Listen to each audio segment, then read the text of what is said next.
मराठा आंदोलकांनी आज पुन्हा हाके यांच्या उपोषण स्थळासमोर जोरदार घोषणाबाजी केली आहे। अंतरवली फाट्यावर म्हणजे वडीगोद्री येथे हाके यांचं उपोषण सुरू आहे। तर जरांगे यांच्या उपोषणाचा आजचा 5वा दिवस आहे। त्यामुळे जरांगे यांना भेटण्यासाठी मराठा आंदोलक मोठ्या संख्येने येत आहेत। मराठा आंदोलकांची दुचाकी रॅली हाके यांच्या उपोषण स्थळावरून जात असताना आंदोलकांनी हुल्लडबाजी करत जोरदार घोषणाबाजी केली आहे। मात्र या घोषणाबाजीनंतर लक्ष्मण हाके चांगलेच संतापले आहेत। महाराष्ट्र जरांगेच्या बापाचा आहे का असं म्हणत मराठा आंदोलकांच्या घोषणाबाजीवर लक्ष्मण हाकेंनी संताप व्यक्त केला आहे। ओबीसीने कायदा व सुव्यवस्था पाळायचा ठेका घेतलाय का, आम्ही अन्याय सहन करायचा आहे का, अशी प्रतिक्रिया लक्ष्मण हाके यांनी दिली आहे। घोषणाबाजी झालेल्या आहेत, कसं बघता तुम्ही? वातावरण चिघळत चाललेलं आहे, बघा आव्हान करा।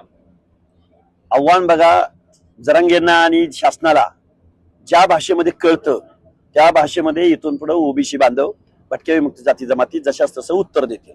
आमच्या आंदोलनाच्या समोर येऊन रॅलीने येऊन जर कोण घोषणाबाजी करत असेल, पर्यायी मार्ग उपलब्ध करून दिलेला असताना प्रशासनानं तरी सुद्धा आमच्या पेंडॉल समोरून, आमच्या मंडपासमोरून जर कोण घोषणाबाजी करत असेल तर आमची पोरं सुद्धा घोषणाबाजी करणार।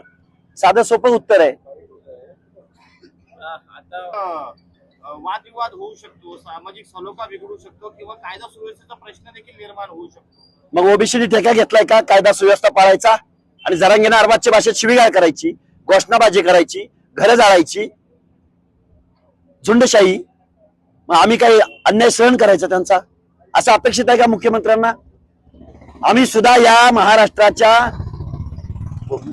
जरांगेत आम्ही पण आहोत ना, आम्ही पण आदिम आहोत। जरांगेच्या काय बापाचा आहे का महाराष्ट्र? का मुख्यमंत्र्याच्या बापाचा महाराष्ट्र आहे? महाराष्ट्र 18 पगड जातींचा महाराष्ट्र आहे।